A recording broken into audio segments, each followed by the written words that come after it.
Morning. তোমরা কে কেমন আছো প্লিজ কমেন্ট করে জানিও। আমি খুব একটা ভালো না বলতে, আমার সকাল সকাল রোদে দেখে আমার শরীরটা খুবই খারাপ করেছে। আর আমাদের এখানে প্রচণ্ড গরম পড়েছে। যাই হোক, গরম যাই পড়ো, তোমাদের দাদার জন্য ভাত বেড়ে রেডি করে নিলাম।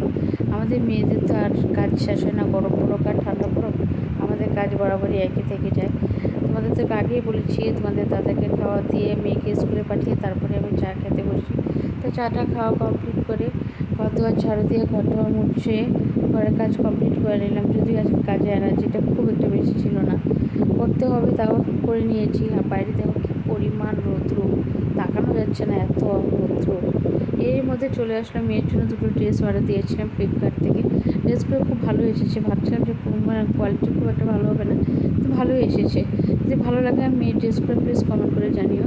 আর আজকে রান্না খুব সিম্পলে, মোচার ঘন্ট, মাছ চচ্চড়ি, ডাল। যদি ভালো লাগে আমার ভিডিওগুলো প্লিজ লাইক কমেন্ট শেয়ার করো। বাই বাই বন্ধুরা।